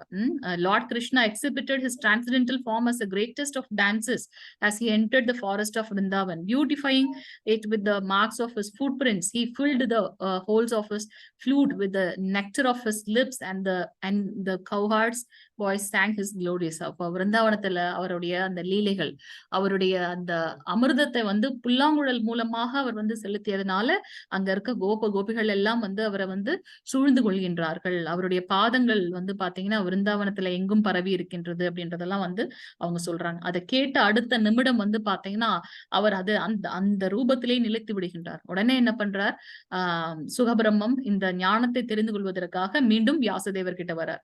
வியாசதேவர் அவருடைய தந்தை இல்லையா, சோ வியாசதேவர் என்ன பண்றார், அந்த ஞானத்தை சுகபிரம்மத்திற்கு கம்ப்ளீட்டா கொடுக்கின்றார், பாகவதத்தை பற்றி சொல்கின்றார். ஆனா ஒரு பழுத்த பழம் இருக்கு, ஆனா அந்த பழத்தை வந்து ஒரு கிளி கொத்துச்சு அப்படின்னாக்கா இன்னும் ரொம்ப சுவையாக இருக்குமா. அந்த கிளி கொத்துறதே வந்து பாத்தீங்கன்னா அதற்கு வந்து சுவையூட்டும் அப்படின்னு பாக்கலாம். சோ இங்க வந்து சுகபிரம்மம் வியாசதேவர் என்னதான் அந்த பாகவதத்தை எழுதி இருந்தாலும் இயற்றி இருந்தாலும் அதை சுகபிரம்மத்தின் வாயிலாக கேட்கும் போது பாத்தீங்கன்னா அது மிகவும் சுவையாக ஒன்றாக தெரிகின்றது அப்படின்றத பார்க்கணும். சோ இங்க சுகபிரம்மர் அந்த இதை வந்து பாத்தீங்கன்னா பரீட்சித் மகாராஜருக்கு வந்து அந்த தேவாமிர்தத்தை வந்து வழங்குகின்றார். எப்ப 7 நாட்குள்ள சுகபிரம்மம் யாருக்கிட்டையும் பேச மாட்டார். முதலில் வந்து அவர் பேச தொடங்கியது எங்கன்னு பாத்தீங்கன்னா நம்மளுடைய பரீட்சித் மகாராஜர் கிட்டதான் வந்து 7 நாள் தொடர்ந்து பேசுகின்றார் அப்படின்றத பார்க்கலாம். சோ அவரு தேவர்கள் எல்லாம் நடுவுல வழிமறைத்து சுகபிரம்மம் கிட்ட சொல்லுவாங்களாம், நாங்க வேணா உங்களுக்கு அமிர்தத்தை கொடுக்குறோம், அந்த அமிர்தத்தை கொடுத்தா அவருக்கு வந்து அது வந்து நம்மளுடைய மரணத்தை தள்ளி வைக்கும் இல்லையா, நம்ம அதை வேணா அவருக்கு கொடுத்துடலாம், நீங்க வந்து எங்களுக்கு வந்து பாகவதத்தை சொல்லுங்க அப்படின்னு சொல்லி கேட்பாங்க. அப்ப அவர் சொல்லுவார், இல்ல இது உன்னதமான பக்தனுக்கு மட்டுமே போய் சேர வேண்டியது அப்படின்னு சொல்லிட்டு அவர் என்ன பண்றார், பரீட்சித் மகாராஜ் எங்க இருக்கின்றாரோ நதிக்கரை ஓரத்துல அவர் வந்து வெயிட் பண்ணிட்டு இருக்காரு. 7 நாள்ல நான் இருக்க போகின்றேன்றதுக்காக, நான் இப்ப என்ன செய்யணும் அப்படின்னு அதுக்காக சுகபிரம்மம் அங்க போய் அவருக்கு அந்த ஞானத்தை கொடுக்கின்றான்றதை பார்க்கலாம். இந்த இதுல வந்து பாத்தீங்கன்னா நம்ம இங்க மிகப்பெரிய ஆன்மீகர்கள் எல்லாம் இருக்காங்க. நாரத முனிவர், சூத்தகோ சுவாமியும் இதுல இருக்கின்றார். இதுல இருந்து சூத்தகோ சுவாமிகள் என்ன பண்றாரு அப்படின்னாக்கா சௌனிக்க நைமிஷாரண்யம்ன்ற இடத்துல முனிவர்கள் எல்லாம் சேர்ந்து இந்த கலியுகம் வரப்போகின்றது, கலியுகத்துல இருந்து மக்களை வந்து காப்பாற்றணும், அப்ப நம்ம அதற்காக என்ன செய்யணும் அப்படின் போது சூதகோ சுவாமிகள் என்ன பண்றார், இந்த சௌனிக்க மகரிஷிகளுக்கு வந்து அந்த கதைகளை எடுத்து சொல்கின்றார் அப்படின்றத நம்ம பார்க்கலாம். ஹரே கிருஷ்ணா, ஹரே கிருஷ்ணா. இப்ப வேற ஸ்கிரீன் போட்டிருக்கேன் தெரியுதுங்களா? ஹரே கிருஷ்ணா, ஹரே கிருஷ்ணா. ஹரே கிருஷ்ணா. துருவ மகாராஜரோட கதை. துருவ மகாராஜர் வந்து பாத்தீங்கன்னா ஒரு அரசனுக்கு வந்து 2 மனைவிகள். முதல் மனைவியோட குழந்தை வந்து துருவன், 2வது மனைவியோட குழந்தை சித்தி சுனிதி சுருச்சி 2 பேர். சோ இவங்க என்ன பண்ணுவாங்கன்னா துருவ மகாராஜ் போய் ஆசையா வந்து தன்னுடைய தந்தையோட மடியில உட்காரும் போது சித்தி என்ன பண்றா, வேகமா குழந்தை எடுத்து கீழே விட்டுட்டு என்ன சொல்றா, நீ உன் தந்தையோட இந்த இதுல உட்காரணும் அப்படின்னாக்கா என் வயிற்றில் பிறந்திருக்கணும்னு சொல்லி அவங்கள கஷ்டப்படுத்திடுறாங்க. 5 வயது குழந்தை அழுதுகிட்டே போகுது அவங்க அம்மா கிட்ட. அவங்க அம்மா வேற ஒரு இடத்துல குடில் வைத்திருக்காங்க. அம்மா கிட்ட போய் கேக்குது குழந்தை, எதற்காக சித்தி அப்படி சொல்றா, நானும் அப்பாவோட இன்னொரு மடியில தம்பி இருக்கும்போது நான் உட்காரக்கூடாதான்னு கேட்கும்போது அப்ப அவங்க சொல்றாங்க, நீ இதுக்கு வந்து நீ வந்து என்ன பண்ணணும் அப்படின்னாக்கா பகவானை நோக்கி தவம் செய்யணும்னு. சரி நான் போறேன்ட்டு வேகமா போறாரு காட்டுக்கு. அப்ப நாரத முனிவர் வழிமறைத்து கேட்கின்றார், பகவான் எப்படி இருப்பான்னு தெரியுமா, எங்க போறப்பா அப்படின்ட்டு. அப்ப அவர் சொல்லுவார், இல்ல நான் வந்து பகவான் எப்படி இருப்பான்னு தெரியாது, நான் அவர்கிட்ட போய் இந்த மாதிரி என்ன கேட்க போறேன்னா என்னுடைய தந்தையை விட அதிகமான செல்வம் எனக்கு வேணும்னு நான் கேட்க போறேன் பகவான் கிட்ட. அப்படியா, சரின்னு சொல்லிட்டு அவர் என்ன பண்றார், ஹரிநாமத்தை அவருக்கு உபதேசித்து அனுப்புகின்றார். துருவ மகாராஜர் போய் ரொம்ப ஸ்திரமாக அவர் வந்து தியானங்களை செய்கின்றார், தவம் செய்கின்றார். துருவ மகாராஜரோட இதை வந்து நம்ம அடுத்ததுல நம்ம பார்க்க போகின்றோம். அடுத்த ஒரு சாப்டர்லயே கதையா வருது. சோ அதுல நம்ம இன்னும் டீட்டெயிலா பார்க்கலாம். அடுத்தது ராமர் ஹனுமன். நம்ம சொன்ன மாதிரி ஏற்கனவே ஹனுமன் வந்து சீதம்மாவை பார்த்ததே கிடையாது. ஆனா ராமர் என்ன பண்றாரு, ஹனுமன் நீ போய் சீதம்மாவை எங்க இருக்காங்கன்னு பாத்துட்டு வான்னு அனுப்புறாரு. அது நமக்கு வந்து எப்படி ஏதுன்னா அவர் கொஸ்டினே கேட்கல. அன்கொஸ்டினபிள் ஒபீடியன்ட்னு சொல்லுவோம் இல்லையா, தாசிய சேவை, தாசிய ரசம். அடுத்து பகவான் எனக்கு என்ன வேலை வைப்பார் அப்படின்ற தாட் மட்டும்தான் அவங்களுக்கு இருக்குமா. அதெல்லாம் வந்து பக்தியோட மிக உயர்ந்த நிலை இல்லையா. அவர் உடனே என்ன பண்ணிட்டார், கிளம்பிட்டார் ஹனுமன். மாதா எப்படி இருப்பாங்க என்ன ஏதுன்னு தெரியாது. ஸ்ரீராமர் வந்து நமக்கு கட்டளையிட்டார், அதை செவனே செய்து முடிக்கணும், அவ்வளவுதான். அது மட்டும்தான் இருந்துச்சு. இது வந்து ஒரு மாதிரியான பக்தி ரசம், 5 விதமான ரசம். அதுல வந்து தாசிய பக்தி வச்சிருக்காரு. நம்ம சொன்ன மாதிரி கலியுகத்தோட மக்களை காப்பாற்றுவதற்காக சூத்த கோஸ்வாமி வந்து நைமிஷாரண்யத்துல வந்து நிறைய முனிவர்கள் வந்து கூடியிருந்து நிறைய யக்ஞங்கள் பண்றாங்க. அங்க இருக்க மரங்கள்லாம் பாருங்க ரொம்ப கருப்பாயிடுது. யக்ஞங்கள் பண்றாங்க, ஆனா வந்து முன்னேற்றம் எப்படி வரும்னு தெரியல. அப்ப வந்து பாத்தீங்கன்னா அந்த நைமிஷாரண்யம் இடத்துல முனிவர்களுக்கு நடுவுல பௌராணிகர் அந்த முனிவருக்கும் சூதகோ சுவாமிகளுக்கும் நடுவில் நடக்கின்ற அந்த கேள்வி பதில் தான் வந்து பாத்தீங்கன்னா நம்மளுடைய பாகவதத்துல நம்ம பார்க்க போறோம். சோ இதுல வந்து சூத கோஸ்வாமிகள் வந்து சொல்லுவாங்க, சுகதேவ சுவாமிகள் வந்து நம்ம பரீட்சித் மகாராஜுக்கு சொல்லும் போது நான் அந்த இடத்துல இருந்தேன், அந்த ஞானத்தை உங்களுக்கு வழங்குகின்றேன் அப்படின்னு சொல்லி இந்த கதை ஸ்டார்ட் ஆகும் அப்படின்றத நம்ம பார்க்கலாம். பாகவதத்துல வந்து ரொம்ப டீட்டெயிலா இருக்கு. 17வது ஸ்லோகம் மாதாஜி பிரபுஜி வாசிங்க. ஹரே கிருஷ்ணா.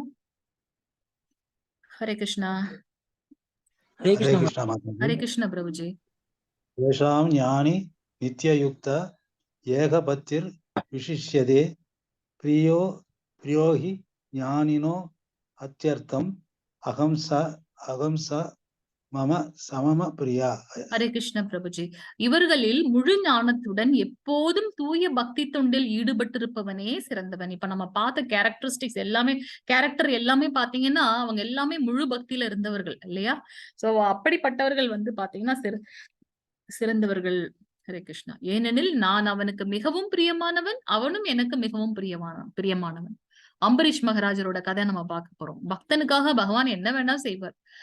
அந்த நம்ம அடுத்ததுல எல்லாம் இப்ப பார்க்கும்போது அவர் சொல்வார், என்னுடைய பக்தனுக்கு என்ன இல்லையோ அதை கொடுத்து எது இருக்கின்றதோ அதை காத்து வருகின்றேன்.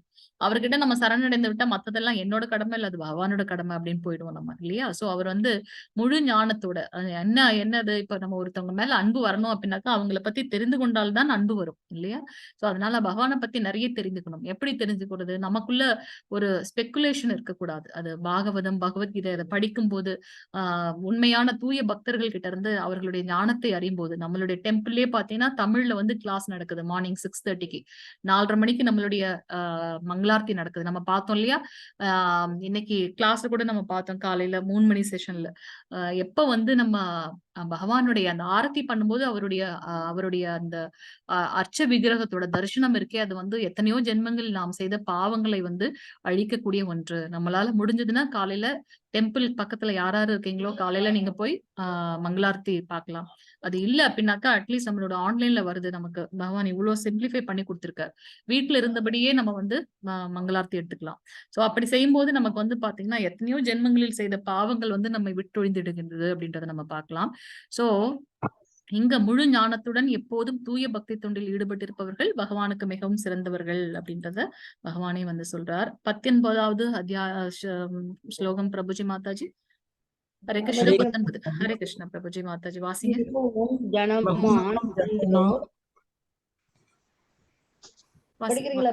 மாதாஜி நீங்க வாசிங்க மாதாஜி. வாசிங்க படிக்கவா? படிங்க. சரி. பகுநாம் ஜன்மனாம் அந்தோ ஞானவான் மாம் பிரபத்யதே வாசுதேவ சர்வம் இத ச மகாத்மா सुदुर्लभः। हरे कृष्ण माताजी। ஹரே கிருஷ்ண பிரமாதாஜி. பற்பல பிறவிகளுக்கு பின் உண்மையான அறிவுடையவன் எல்லா காரணங்களுக்கும் காரணமாக எல்லாமாக என்னை அறிந்து என்னிடம் சரணடைகின்றான். அத்தகைய மகாத்மா மிகவும் அரிதானவன்.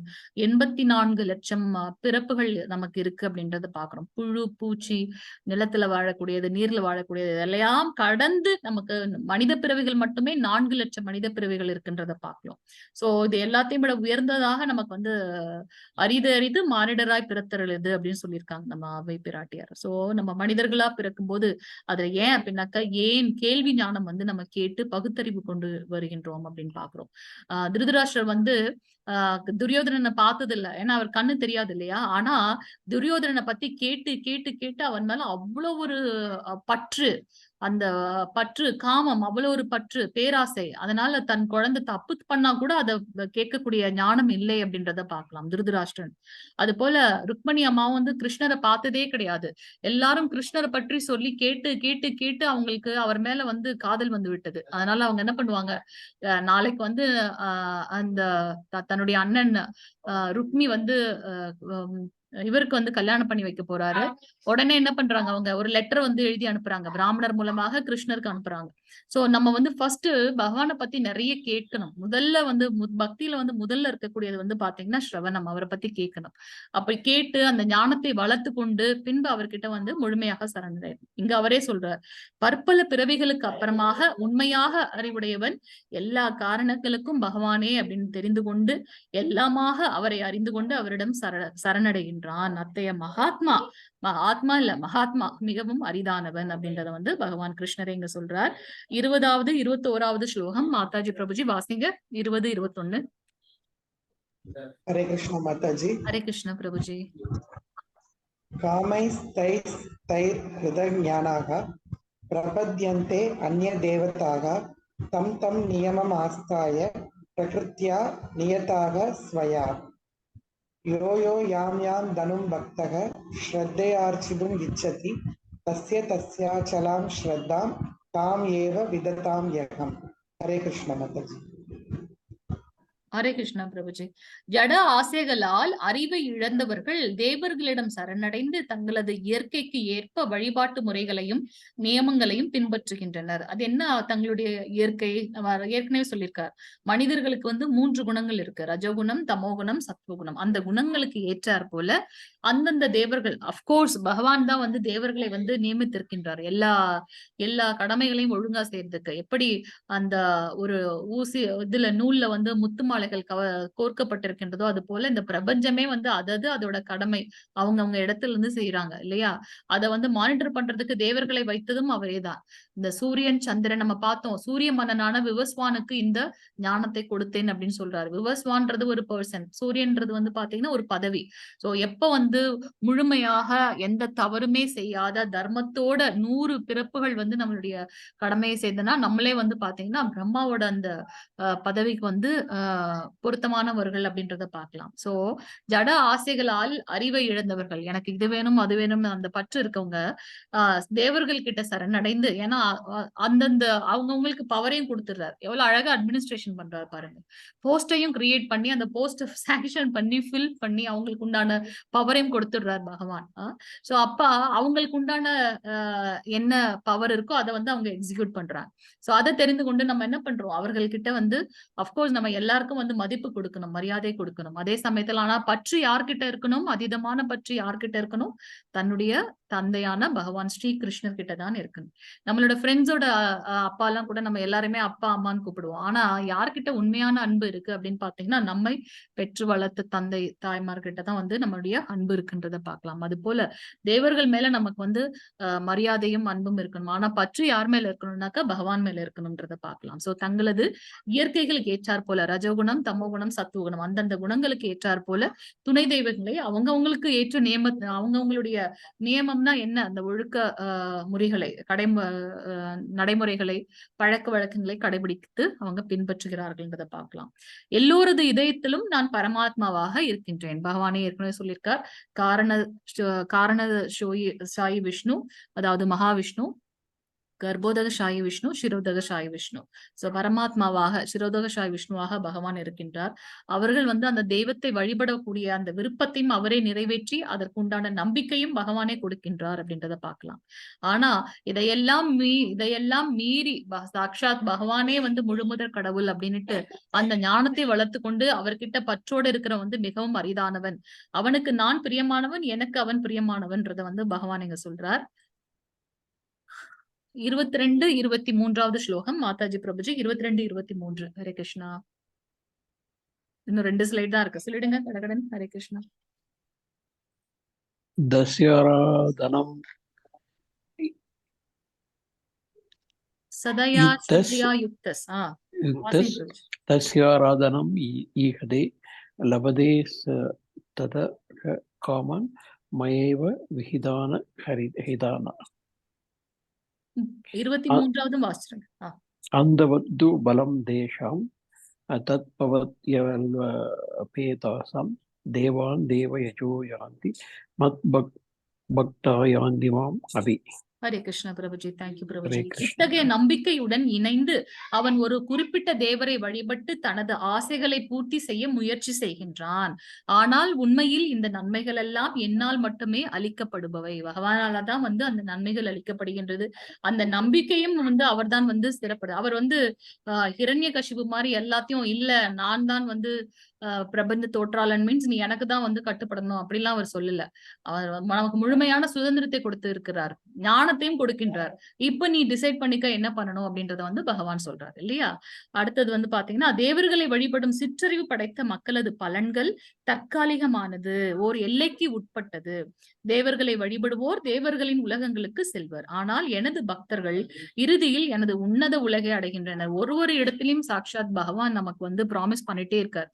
நம்ம அதுல வந்து உண்மையாக அந்த பற்றோட நம்ம வந்து இப்படி ப்ரொசீட் பண்ணணும்னு போனோம். ஆனா நமக்கு வந்து அந்த நம்பிக்கை இருக்க மாட்டேங்கின்றது இல்லையா. சோ நம்ம யார வழிபடுகின்றோமோ, நம்ம பார்த்தோம் 14 உலகங்கள் இருக்குன்னு.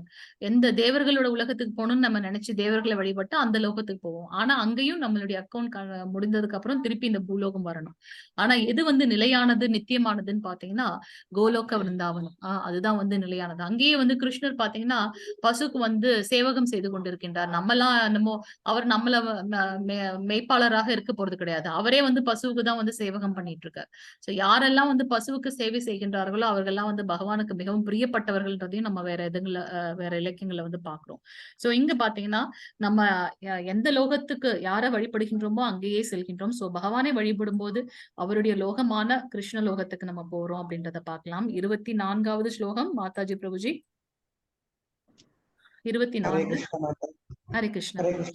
ஹரே கிருஷ்ண பிரபுஜி. அவ்யக்தம் யக்திம் ஆபன்னம் மன்யந்தே மாம் அபுத்தயக பரம் பாவம் அஜானந்தோ மமாவ்யயம் அனுத்தமம். ஹரே கிருஷ்ண. ஹரே கிருஷ்ண பிரபுஜி. என்னை பக்குவமாக அறியாத அறிவற்ற மனிதர்கள் கிருஷ்ணர் எனப்படும் பரமபுருஷ பகவானாகிய நான் முன்னர் அருவமாக இருந்ததாகவும் தற்போது உருவத்தை ஏற்றிருப்பதாகவும் எண்ணுகின்றனர். அவர்களது சிற்றறிவினால் அழிவற்றதும் மிக உயர்ந்ததுமான எனது பரம இயற்கையை பற்றி அவர்கள் அறியார். அதை பத்தி அவங்களால புரிந்து கொள்ள முடியாது. இவங்க வந்து பாத்தீங்கன்னா பக்குவமாக அறியாத அறிவற்ற மனிதர்கள். அந்த அறிவற்ற மனிதர்கள் எப்படி நினைக்கிறாங்கன்னா பகவான் முன்ன வந்து அருவமாக இருந்தார் அப்படின்னாக்கா உருவமற்ற தன்மையில் இருந்தார், இப்போ வந்து உருவத்தை ஏற்றுகிறார். அப்படிலாம் இல்ல. சோ பகவானுக்கு என்ன தோன்றியதோ அந்த ரூபத்தில் வருகின்றார். அவர்களுடைய அவதாரம் வந்து பாத்தீங்கன்னா எப்படி கடல்ல வந்து பாத்தீங்கன்னா அதோட அலைகள் வந்து நம்மளால கவுண்டே பண்ண முடியாது, கவுண்ட்லெஸ். அது போல பகவானுடைய அவதாரங்களும் வந்து அதுல ரொம்ப சிக்னிபிகண்டான ஒண்ணுதான், சிலவற்றை மட்டும்தான் நம்ம பார்க்கின்றோம்.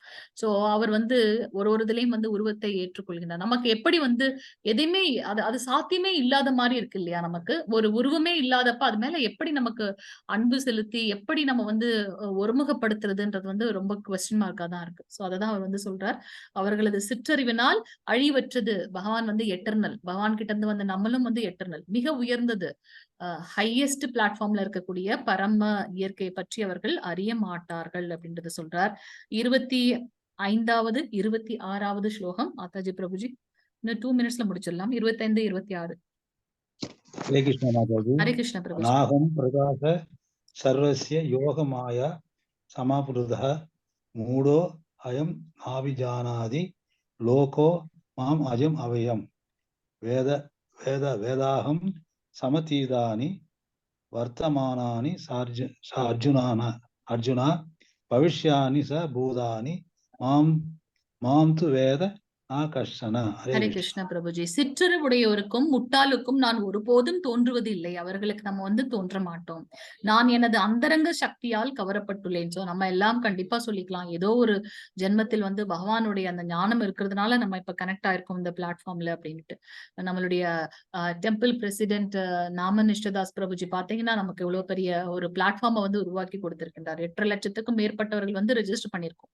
சோ அவருடைய அந்த அந்தரங்க சக்தியால் நம்ம கவரப்பட்டிருக்கின்றோம். எனவே நான் பிறப்பற்றவன் அழிவற்றவன் என்பதை இவர்கள் அறிய மாட்டார்கள். பகவான் வந்து ஹீஸ் டிசெண்டிங், அவர் தோன்றுகின்றார். அதாவது பிறப்பு அப்படின்னு வந்து நம்மள மாதிரி அவர் பிறப்பதில்லை. நிறைய பேர் சொல்லுவாங்க அவரும் தானே மனிதர்களைப் போல பிறந்து அப்புறம் இறந்தார். இல்ல, அவர் இந்த லீலைகள் முடிந்தவன்னா அவர் கிளம்பி போயிட்டார். நம்ம தான் வந்து அதற்குண்டான நிறைய கதைகளை வந்து நம்ம சொல்லியிருக்கோம். சோ பகவான் வந்து பிறப்பற்றவர் அழிவற்றவர். நம்ம பார்த்தோம் கிருஷ்ணராக அவர் பிறப்பும் போது 4 கைகளோட தான் வர்றாரு. உடனே அவங்களுக்கு தேவகமாக்கு வந்து மயக்கமே வந்துடுது. நீ மனித குழந்தைகள் போல வாப்பான் போதுதான் அவங்க வந்து என்ன பண்றாரு, குழந்தை மாதிரியே வரான்றத பாக்கலாம். சோ அவர் வந்து பிறப்பற்றவர் அழிவற்றவர் என்பதை வந்து நம்ம அறிந்து கொள்ள வேண்டும். அர்ஜுனா, முழுமுதற் கடவுளான நான் கடந்த காலத்தில் நடந்தவை, தற்போது நடப்பவை, இனி நடக்க போகின்றவை அனைத்தையும் அறிவேன். எல்லாம் வந்து பகவானுக்கு தெரியும். ஏன்னா அவர் தானே இந்த பிரபஞ்சத்தை உருவாக்குகின்றார். அப்ப அவருக்கு தெரியாதா என்ன? இனி நடக்க போகின்றவை அனைத்தையும் வந்து அறிவேன். நான் எல்லா ஜீவாத்மாக்களையும் நன்கறிவேன்.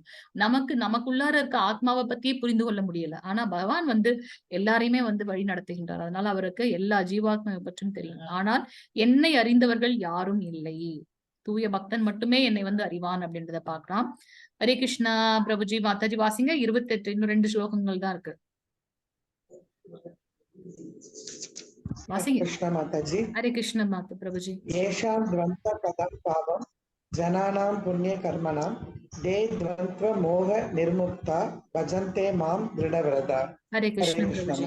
முற்பிறவியிலும் இப்பிறவியிலும் புண்ணிய செயல்களில் ஈடுபட்டு எவர்களது பாவ விளைவுகள் முழுமையாக ஒழிக்கப்பட்டு விட்டதோ, எவர்கள் மயக்கத்தின் இருமையிலிருந்து பூரணமாக விடுபட்டுள்ளார்களோ அவர்களே எனது பக்தி தொண்டில் மன உறுதியுடன் ஈடுபடுவார்கள். சோ நம்ம எல்லாம் வந்து பாத்தீங்கன்னா மன உறுதியோட நம்பிக்கையோட பகவானோட பக்தி தொண்டில் ஈடுபடணும். நம்மளுடைய முற்பிறவி இந்த பிறவி ரெண்டுத்திலையும் புண்ணிய செயல்களில் ஈடுபட்டிருந்தால் ஒழிய, நம்மளுடைய பாவ விளைவுகள் முழுமையாக ஒழிக்கப்பட்டால் ஒழிய நம்ம வந்து பகவானை பத்தின ஞானத்துல வந்து இணைந்திருக்க முடியாது அப்படின்றத நம்ம பார்க்கலாம். சோ பக்தி தொண்டில் மன உறுதியோடு ஈடுபடும் போது பகவானை அடைய முடியும். கடைசி ஸ்லோகம் பிரபுஜி. மாதாஜி வாசிங்க கடைசி ஸ்லோகம். ஹரே கிருஷ்ணா. ஹரே கிருஷ்ண பிரபுஜி. சாதி பூதாதி தெய்வம் மாம் சாதி யன்யம் க்ஷயே விதுகு பிரயாண காலே அபிஷ்ரமாம் தேவிது யுக்த சேதசக. ஹரே கிருஷ்ண மாதாஜி. இந்த ஸ்லைடு புஷ்டிகம் வாசிருங்க பிரபுஜி. இதையும் வாசிருங்க. பகவத் கீதாசு உபனிஷத்சு பிரம்ம வித்யாயாம் யோக சாஸ்திரே ஸ்ரீ கிருஷ்ணார்ஜுன ஞான விஞ்ஞான யோக நமக சப்தமோத்யாயக. ஹரி ஓம். ஹரே கிருஷ்ண பிரபுஜி. சோ கடைசி ஸ்லோகத்துல வந்து பகவான் இங்க என்ன சொல்றாரு அப்படின்னாக்கா, பௌதிக தோற்றம் தேவர்கள் மற்றும் எல்லாவித யாகங்களை ஆள்பவனும் பரம புருஷனாகவும் என்னை அறிந்து என்னை பற்றிய உணர்வுடன் இருப்பவர்கள் மரண நேரத்திலும் கூட பரமபுருஷ பகவானான என்னை அறிய முடியும். சோ நம்ம வந்து இருக்கிறது வந்து ஒரு ஜட உலகம். இந்த உலகத்தில் வந்து இது வந்து நிலையற்ற ஒன்று. தேவர்கள் யாரு, அவங்களுடைய பவுண்டரிஸ் என்ன அப்படின்றத தெரிந்து கொண்டு எல்லா யாகங்களை ஆளக்கூடியவர் யார் அப்படின்னு பார்த்தீங்கன்னா, யாகங்கள் யஜ்ஞங்கள் பண்ணும்போது நம்ம விஷ்ணு பகவானுக்கு தான் வந்து அதோடைய பலன்களை நம்ம கொடுக்கிறோம்னு பாக்குறோம். விஷ்ணு பகவான் எங்கிருந்து வந்தவர்? கிருஷ்ணர் கிட்ட இருந்து. சோ பரம புருஷனாகவும் அவரே அனைத்திற்கும் மூலம் முதற் கடவுள், ஆதியும் அந்தமும் பகவானே அப்படின்றத அறிந்து கொண்டு அவரை பற்றிய உணர்வுடன் எப்போதும் இருப்பவர்கள் வந்து பாத்தீங்கன்னா மரண நேரத்தில் வந்து பரமபுருஷ பகவானான கிருஷ்ணரை அறிய முடியும் அப்படின்றத பார்க்கலாம். நம்ம நாளைக்கு வந்து நம்ம பாத்தீங்கன்னா அஜாமிலனோட கதை நம்ம பார்க்க போறோம். அப்ப வந்து ஹரிநாமம் சங்கீர்த்தனம் பண்றதோட உண்மையான ஒரு என்ன சொல்றது, அந்த ஸ்ட்ரென்த் என்ன அப்படின்றத நம்ம பார்க்க போறோம். சோ இன்னைக்கு வந்து நம்ம 7வது அத்தியாயம் பார்த்தோம், ஞான விஞ்ஞான யோகம். இதுல வந்து பகவான் கிருஷ்ணரை பற்றின அறிவு வந்து நம்ம வந்து முதல் ஸ்லோகத்துல இருந்து 3வது ஸ்லோகம் அவரை பற்றி அவரே கூறுகின்றார். இதை தெரிந்து கொண்டதுக்கு அப்புறம் நீ எந்த ஞானத்தையும் தெரிந்து கொள்ள வேண்டிய அவசியம் இருக்காது அப்படின்றத வந்து சொல்றார். பகவான் கிருஷ்ணர் வந்து அவருடைய ஆற்றல் பொட்டன்சி என்ன 2 விதமாக இருக்கு. ஒன்று வந்து பாத்தீங்கன்னா யோகமாயா மகாமாயா அப்படின்னு சொல்லிட்டு. சோ இந்த ஜட உலகில் இருக்கக்கூடிய ஒரு சக்தி தாழ்ந்த சக்தி, ஆனால் ஆன்மீகத்துல இருக்கக்கூடிய சக்தி உயர்ந்த சக்தி அப்படின்றத பாக்குறோம். 4 விதமான மனிதர்கள் வந்து அவர்கிட்ட சரணடைய மாட்டார்கள்.